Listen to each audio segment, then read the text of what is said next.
Der Materialspezialist hat wieder in der Materialküche gewerkelt.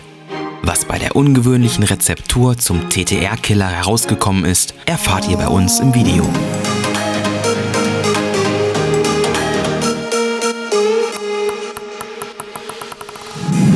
Der TTR-Killer ist von seiner Grundeigenschaft, nämlich einem Obergummi mit geringer Restgriffigkeit, her als Anti-Top-Belag einzustufen. Optisch fallen dabei das sehr dünne Obergummi und die sehr langen, nach innen gerichteten Noppen auf. Als Unterlage dient ein mittelharter, orangefarbener, feinporiger Schwamm. Regulär liegt der Belag bei knapp 45 € und ist neben den klassischen Farben auch in grün sowie 3 unterschiedlichen Schwammstärken erhältlich. Im DOTS-Test zeigt sich der TTR-Killer erstaunlich flott, was so sicherlich für einen Anti-Top-Belag nicht der Standard ist. Die Schnittentwicklung und die Schnittempfindlichkeit liegen erwartungsgemäß auf einem niedrigen Niveau. Am Tisch ist es dann auch direkt diese hohe Geschwindigkeit, die den TTR-Killer erstmal etwas ungewöhnlich erscheinen lassen. Jedenfalls lädt der Belag damit direkt ein, ordentlich Druck auf den Gegner zu machen. Im frontalen, geraden, konter- und schussartigen Spiel zeigt das Gummi dabei die erste Disziplin, in der er sich wohlfühlt. Der TTR-Killer erzeugt dabei eine flache Flugbahn sowie ein Abtauchen des Balles. Im tischnahen Blockspiel reagiert der TTR-Killer erwartungsgemäß auf ankommende Rotation, wodurch man spinvolle Topspins mit etwas Gegenpressing relativ sicher retournieren kann. Richtig gefährlich werden die Blockbälle, wenn man diese früh nimmt und platziert und druckvoll zurückspielt.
Tischnahe Hackblocks erinnern durchaus ein wenig an die typische Langnoppentechnik, benötigen aber aufgrund des hohen Geschwindigkeitsniveaus etwas Übung.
In der langen Abwehr kann man mit dem TTR-Killer durchaus flache und giftige Flugbahnen hervorbringen, sowie den Gegner mit nur schwer zu lesenden Schnittwechseln vor Probleme stellen.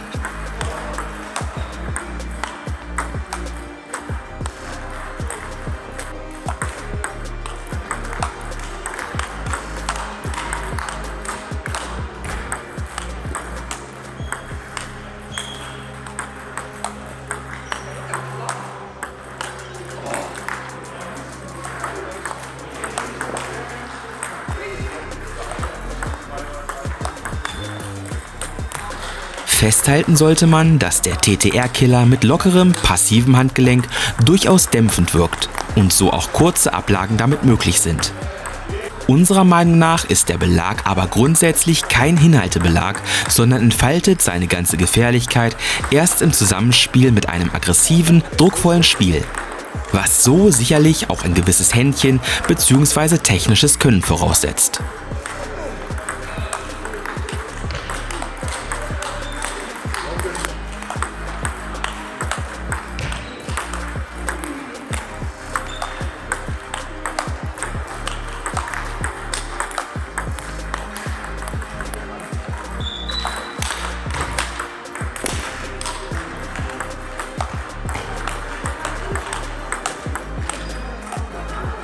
Wenn man den Dreh aber raus hat, kann man direkt vom ersten Ball an Druck machen und vor allem Aufschläge des Gegners druckvoll zurückbringen. Der TTR-Killer ist mit Sicherheit eins, nämlich speziell. Gerade das erhöhte Geschwindigkeitspotenzial dürfte im Zusammenspiel mit der geringen Schnittentwicklung des Anti-Top-Obergummis erstmal ungewohnt erscheinen. Schafft man es, sich auf diese Kombination von Spieleigenschaften einzulassen und das entsprechende Gefühl dafür zu erlangen, dann kann man seine Gegner mit unangenehm abtauchenden Bällen und durchaus druckvollen Attacken vor Probleme stellen. Generell will das Teil aber unserer Meinung nach auf jeden Fall aktiv gespielt werden und ist somit gewiss kein klassischer Hinhaltebelag.